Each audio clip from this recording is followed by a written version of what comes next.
Hello and welcome to the latest Royal Roundup from TalkTV. So, pop the kettle on. This is the Royal Tea. I'm Afua Hagan.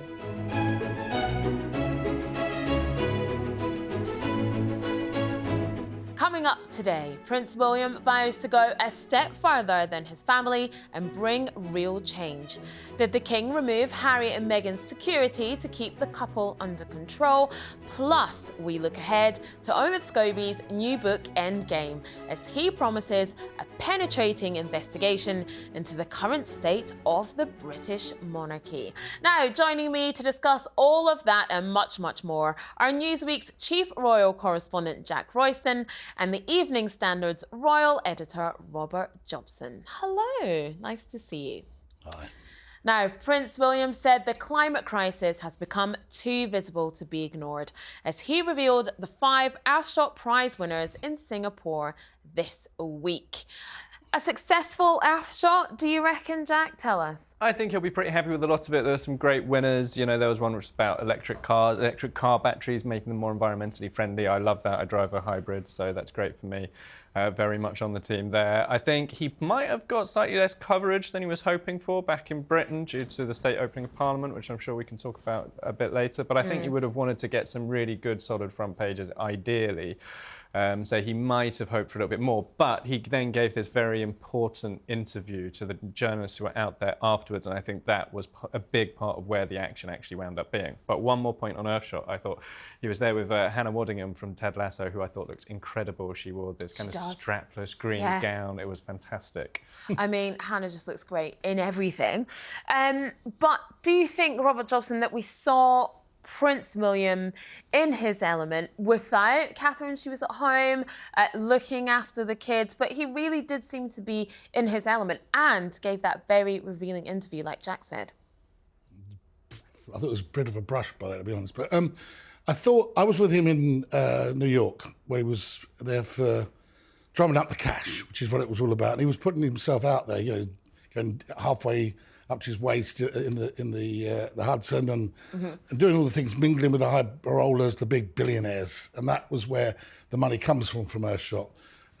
Yeah, look, I think Earthshot's fantastic. I think, you know, he's adopted the role of JFK with that speech, saying he's going to take 10 years to put a man on the moon. Well, hopefully, with a bit of luck, William would have made a great difference in that 10 years with Earthshot, and I think he deserves great plaudits. I think the papers are going to be carried away, you know, because he's not the first person to. Well, I mean, he's sort of the speech is a little bit similar to JFK's, but he's not the first person to do this. Prince Charles, the King, was the first real royal to be so far ahead of his time, and in fact, even before him, Prince Philip. So, yeah, it's great what he's doing, and it's great that he's getting big business involved. I'm still a little, you know, I think it's fantastic, Earthshot, but some of these businesses, because I've been right close to them, you know, they're not start-up businesses. Some of them are businesses that have been going for a few years with 30 or 40 employees. So £1 million is an injection. I hope that when we get the reflection at the end, that we don't say all of these things were created by William, which is a way that could be reported, because he's enhanced what was already going on. Well, that's great, but we should just keep it in perspective. And also, particularly when he had delivery of an Aston Martin, you know, he's not the same as you driving a hybrid. I think one thing that's interesting about it is the fact that it's got, like, part of this, I think, is actually a PR campaign on green issues. So especially the electric car stuff, you know, I was having a conversation with my mechanic the other day who says, oh, you know, electric cars, what a waste of time. But through these kind of projects, William can actually, like, effectively advertise the fact that even the green technology can get even greener. So I think that's a big part of it. Well, and I think really that London is a problem, though, because, you know, unless you've got a driveway, you can't have your own thing. You've got all the, and so it's a problem. I dangle my cable off the branch of the tree. Yeah, but you are a proper devotee. But isn't this about, you know, we talked in the interview that he gave with journalists that he wants to affect... I'm going to call it an interview, that he did with journalists, that he talked about affecting real change and being able to make a difference more so than his family has. And isn't Earthshot a part of that? More than his family. He did say more than his family, which I think will ruffle feathers with Charles, actually. Well, I don't think that's fair. He said he went further than that. Well, I just think it's just, I mean, number one, the King has been doing this since 1969. So to get to the achievement that he's... To do what he has done, to actually affect real change, to get people round the table of what the King has done, is far more than what I would see as pretty much a marketing campaign to make sure William's out there doing something that he's allowed to do within the constitutional bounds of the monarchy. Now, the reality is it's wrong to... I mean, I think that, will it ruffle Charles's feathers? I think he's got enough on his plate, but I mean, it's not really right to say he's doing more than anybody, because it's just not true. Well, he did more than just say he was going to go further. He said it's great. He said it's great that people go and kind of shine a spotlight on projects and turn up and appear for charity. But he wants to go one step further and affect real change. He's talking not just about Earthshot. He was actually talking about homelessness as well, and he was saying he wants to build the homes. Yeah, but I mean, there will still be homeless people in the streets of London. There will be homeless people in the streets of London. But what's really interesting about it is that William and Kate are starting to get more and more political. They're starting to move into areas that we associate with what the government do. So Kate's got her kind of Sure Start revamp Shaping Us campaign. And now William's talking about building houses. They're not partisan. They're not partisan. But that's enough. That's enough. But then you've got Suella Braverman saying that giving out tents to homeless people it's a lifestyle choice. Is a lifestyle choice. And they are in direct conflict with the government. So, like you said, they are maybe if they're in direct... political. I mean, you look back in history, when the Prince of Wales was starting out as Prince of Wales, he was talking about inner city issues, which is in direct conflict with Maggie Thatcher. You're talking about King Charles when he was Prince of Wales started out. We were talking about inner cities, and there was a massive clashes going on. But the Prince of Wales's job, the head of the throne, is a different job to that of King, as with a constitutional monarch, and that's. I hear what you say, but I don't think anybody, whether you're Labour, Liberal, or Tory, would say, it's good to have homelessness, or it was good to have, we don't want to save the planet. So they're not really partisan issues. Well, they're staying busy, and that much is true. Well, The Sun's royal editor, Matt Wilkinson, was out in Singapore. Let's hear what he told TalkTV about the Prince of Wales's trip. So William held his third Earthshot Awards here in Singapore. It's the first time that he's held them outside of the United States and Great Britain. He wanted to make this awards global. It's a scheme that's paying £1 million to 5 winners in 5 different categories every year for 10 years.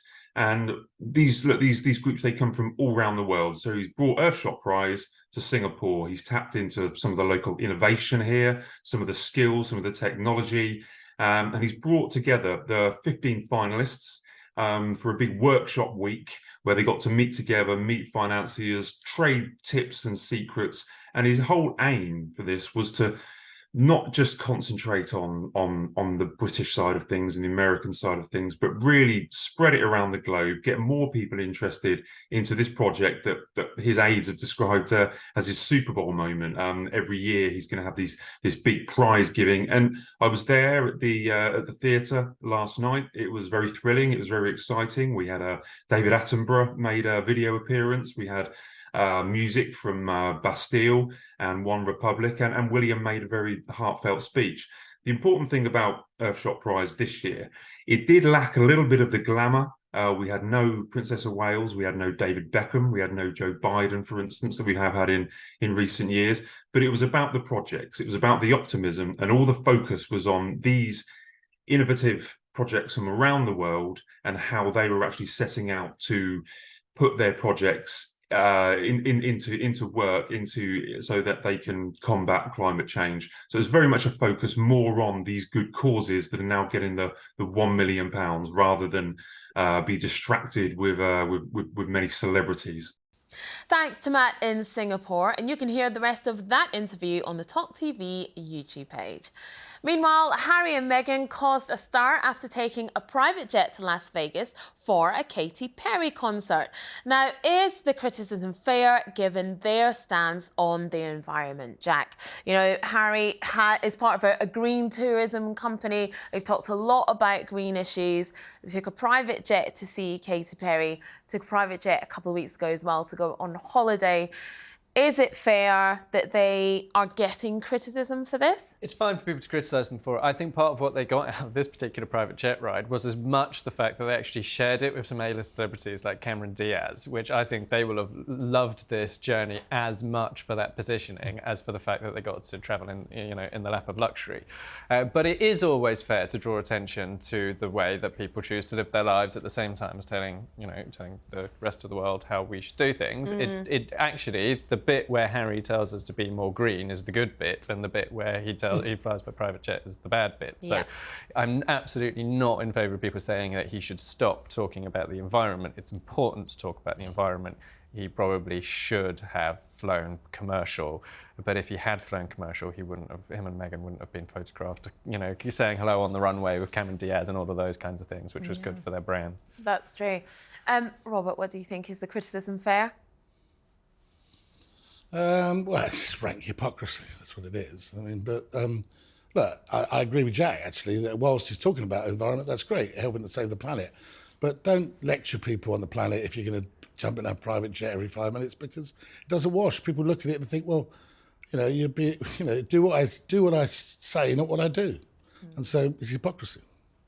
Well, back here in the UK, King Charles delivered his first King's speech since becoming monarch at the opening of Parliament. He travelled through the streets of London, not in a private jet, but in the Diamond Jubilee stagecoach, in a ceremony going back centuries.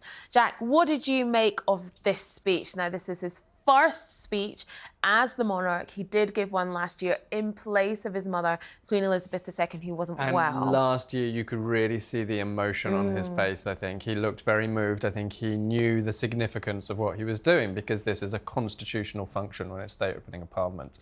All the charity visits and those kinds of jobs are fantastic, but they're not part of the constitutional function of the monarch. So for Charles to have replaced Elizabeth had huge gravity a year ago, and I think Charles would have relived this year all the emotions he felt back then. He also, though, had to announce the government's legislative agenda. Now, he didn't write the speech, the government wrote it, and that meant he had to announce things that we know he's not in favour of. Absolutely. Like the rolling back of net zero and drilling for more oil around Britain in the North Sea. And there was just a flicker of a moment of hesitation and a pause, and I think he swallowed halfway through that announcement, swallowing his feelings, swallow perhaps. The policies as well. Yeah, but for the most part, he kind of kept his emotions and his views to himself, and I think he will see it as having been a big success. Now, Robert, what do we make of the fact that this was a huge diary clash with Prince William being in Singapore for the Earthshot Prize? We know the state opening of Parliament, or this particular speech, isn't actually usually this time of year, because we've had a revolving door of prime ministers. It was pushed to November. But Prince William not being there, the heir not being there when he was there last year to support his father, it's a big deal. Well, you don't really need him there. I mean, you got the Queen to support him. But I think they've got to get the grid right. This is what I'm thinking. I'm seeing it more and more. There were clashes while they were up in Scotland, William and Kate, while the King was in Kenya, and they knew about that. So get the grid right. Otherwise, you're going to get clashes, and the amount of coverage that they're after, it's not going to happen, because it's going to be focused on Kate. I mean, I know that Kate's at home helping little George get through his maths exam that he probably doesn't have to pass anyway. But the reality is, if he wants to go to Eton, he'd probably go. But and that is fair, because Harry got in. But the reality is, well, it's true. He got in with a B and a D. Are you telling me that wasn't because of who he was? Come on. I think that it was important for William that the Earthshot Prize didn't have Kate there, because it would have all been about were she wearing a green dress, and all about her. Now, she's done it twice, and the world and his wife were there. This time it was about him, and I've noticed that in New York.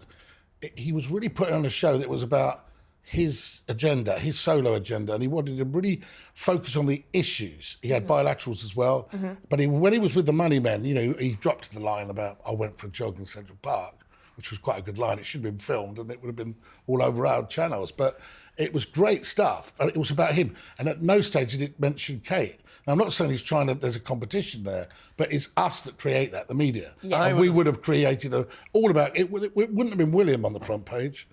If Kate had been there, it would have been Kate. It wasn't William on the front pages. He got gazumped off the front pages by she Charles, would have been which on I the think front page. the King would be happy Well, with. then that would have been a problem, wouldn't it? Because if it's William and Charles who picked the King in his crown, because it's the first time we saw him since the coronation wearing the crown, different crown, but it was a crown. But if Kate had been in Singapore, some of the tabloids, without a doubt, would have just said, well, do we want him with a crown? Or do we want her in a green dress? I would have loved to see Kate out there. I think it would have got more coverage if she'd been there. And I think that I think it's a benefit to William that she gets, but not necessarily to Monarchy, because then we're talking about. But it's a benefit to the project, and the project lifts William. Yeah, but that's because you drive one of those cars. I love that you do that like I'm driving a toy car. It's an SUV. It's not a toy car, it's a real car. Well, it's it's an SUV, it's an Outlander, Mitsubishi Outlander. Have you ever run out of juice? It's got petrol engine as well, it does both. It's a marketing tool. What? No, it's not. Oh, God. We'll talk off air. Yeah. Well, it's been reported that King Charles removed Harry and Meghan's personal security in the UK in an attempt to keep them under control. Now, could it be true that the royal family were concerned about the coverage Harry and Meghan would get, even though they were non-working royals?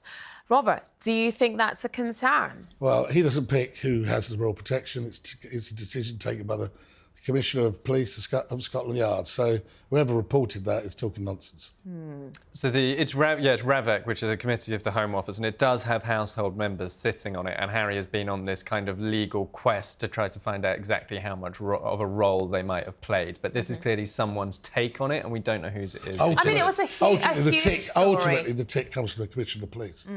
But this was a huge story that Byline Times did. You know, it was a really in-depth piece. Let me tell you one thing, though, which is that we know perfectly well when the relationship between Harry, Meghan and the family broke down. And it was in 2018, 2 years earlier. And the removal of the police protection detail and the ending of the kind of half-in, half-out system that Harry and Meghan wanted was an absolute inevitability. It was destined to happen. They knew that and too. If it hadn't happened, there's stuff that they were doing that just didn't fit with it. Like they wanted, for example, to comment on the US election, which actually, a lot of people criticised them for. I was happy for them to do it. I just don't think you can do it if you're half in, half out. You've got to cut the umbilical cord and be fully out if you want to do that Jack's absolutely right. It's typical Harry and Meghan. It's, when you cake and eat it. Ultimately, the protection is the most expensive part. I mean, I still think he should have protection. I personally do, because he was born a prince. He is a legitimate target as far as these evil people, terrorists, are concerned. He served on the front line, he made some comments there that were less than wise. And it wasn't his fault he was born a prince. Therefore, in my opinion, I'm not saying it should necessarily be extended to Meghan and the children. But as far as I'm concerned, it wasn't his fault he was born a prince. Let me tell you one thing, and he should be guarded by Scotland Yard for the duration of his life. Let me tell you one thing, though, which is that one part of the problem here is the police are not providing the basic service to ordinary people, and he wants the platinum range. And this is the police have been underfunded for years upon years upon years now, and you've got ordinary people being told to gather evidence when they've been victims of crime. Who barely know who they are, who've got protection. But MPs who have had 2 of their number murdered don't have round-the-clock coverage by armed police. No, but they never have. But when he was born a prince, through no fault of his own, and the royal family should be protected, because that's one hell of a story. If they're attacked by the terrorists. We live in a very dangerous world. Can I ask, Robert, you said there that you think Harry should have the protection for the duration of his life, but you're not sure it should extend to Meghan and children. Can I ask why? Because they, as being part of Harry's family, aren't they a target as well? Because they chose to be working royal, or Meghan chose to be a working royal very early on, so she's never really experienced it. And I think at that stage, Harry would have to put his hand in his pocket. Remember, he inherited over 20 million quid from his mother. He's had many, many handouts from his father, and they've done some pretty big deals. I think he should get it, but I think there should be, to an extent, limited. And I think it's mainly because of his armed services record, and that gives him what a terrorist would term he's a legitimate target. That's why, no other reason. that no, because they shouldn't have it because they live in LA or whatever, or what, you know. But the reality is they wouldn't be necessarily the same level of legitimate target to terrorists because they haven't served in the armed forces. And remember, some of the things that he said when he was in the armed forces were very unwise. And they actually, some of the terrorists came out and said, you know, we're going to target him, and that's why. You're talking about him saying that to take a life to save a life, and all this stuff. Well, I think Osborne said it's like a video game. Video game. Yeah. I think it was incredibly sensitive. You know. So all I'm saying is that it would be why. I mean, the death of Diana, I was around at the time. You know, if she'd had Scotland Yard, she'd be alive. That's the reality of it. Well, it's the King's birthday next week. He's going to be 75 on the 14th of November. And there have been reports that Harry and Meghan have been snubbed for the King's 75th birthday party. Their spokesperson said no invite was actually extended to them in the first place. What does this tell us about the state of the relationship between these two camps? They're estranged. Harry and Meghan are estranged from Harry's family, and there is no relationship anymore, which I think is very sad, honestly. I would love to see them patch things up. I'd love to see them repair the relationship. And I'd love to see, you know, I think Harry and William sitting down together is a very long way off. I'd like to see Harry and Charles, you know, sit down and see if they can work out their differences and forge some kind of a stronger, better relationship. But obviously so much has been said and so much has happened, so much went into Harry's book. You know, there's a lot of ill will and a lot of bad blood there to work through. Yeah. I think you're absolutely right. Meanwhile, in positive Harry and Meghan news, the couple helped the Navy SEAL Foundation unveil a state-of-the-art warrior fitness program West Coast facility on Wednesday in downtown San Diego. The 20,000 square foot centre features advanced technology, equipment and personnel to help Navy SEALs and veterans recover and rebuild mentally and physically from injuries and trauma. Robert, this really ties in with Invictus Games, doesn't it? Well, I mean, I spoke to Harry on a plane going across to New Zealand after I broke the story that he was quitting the army, and I said, what are you going to do next? And he said to me very straightforwardly, you know, I really don't know, you'll probably know before me. And I thought, oh, enough of the sarky comments. But he then started talking seriously about, you know, rehabilitation of servicemen. And he remember that Invictus hadn't actually started then. So it was something that he's taken. He took the idea from America and he's developed it and done a damn good job with it. And I think everybody will agree, particularly the veterans who have suffered mentally and physically, he's done a terrific job. Now, of course, and I hope it continues, I really do. Now he's in America. I think, having been over to America and where he went and visited, I was with him when he visited a hospital in Washington. And the way they treat their ex-service personnel and their injured service personnel is so superior to what we do in this country. They really respect them. They really give them the state-of-the-art equipment. You know, there'll be people that have suffered, but they really, really treat them with respect. And I think that this is a terrific thing that is done out there, and Meghan and him. And I think that this centre, from what I could see, was a joy. When you look at people that over here, there's a mate of mine, Ben McBean, who's lost an arm and a leg, and was actually on the plane with Harry when he came back out of Afghanistan. You know, after you've come back and there's no, they just get the basics patch up. There's no camaraderie, which they miss terribly. We're dreadful in what we do for our service personnel. You know, we say we do our best, we all wear our poppies, but in America they go the extra mile. I've got two of my cousins US Marine Corps, so I know what they do. You know. And we are far less than that. And what they're doing out there, terrific. And well done him. Yeah. Well done, Meghan. Well done him. Well done. Absolutely. Now, Omid Scobie's new book, Endgame, will deal with allegations of race and bigotry within the royal family. The unofficial spokesman for Harry and Meghan, who wrote a biography of the couple called Finding Freedom in 2020, unveiled the cover of his latest book this week, calling it a penetrating investigation into the current state of the British monarchy. Jack, I can't wait. I'm excited about it. I think it's going to be good. I think it's going to be good. I'm looking forward to it. I will get my copy in advance and I will have to keep my mouth shut until publication date. But it's getting, you know, Finding Freedom, some people liked it, some people criticised it, but it had newslines, reportable newslines on every page virtually, in every chapter. Yeah. So I think it's going to make huge waves. We're going to be talking about it for weeks afterwards. So it's going to be really interesting to see what what new stuff he's got in there. Yeah, absolutely. But Robert, some people have argued that because Harry and Meghan said they're not doing any more look-back projects, perhaps that should apply to their friends too. Should that apply to Omid's Omid not a Scobie? friend, is he? I mean, he's a mouthpiece now. He was a mouthpiece. He's not a friend. I mean, he's just squeezing the last bit out the orange. You know, it's as simple as that. It's going to be an interesting read. I like Omid. I like him personally. I worked with him at ABC, Good Morning America. But, you know, to say he's their unofficial spokesman, that's pushing it, to be honest. I think and he has if you read Spare and you read other books, there were contradictions all the way through there. And Omid always says he's not that. I think he's a pretty good journalist. I think he gets on with it and tries to discover the best. And as an author myself of many books, I mean, I will read it with great interest, and I hope it sells bucket loads. Yes. Me too. Well, that's all we've got time for this week. My thanks to Jack and Robert. If you want to join in with the debate, please leave a comment and make sure you subscribe if you don't want to miss a single episode. We'll be back next week with all the latest on the royal family. Hope you can join us. See you then.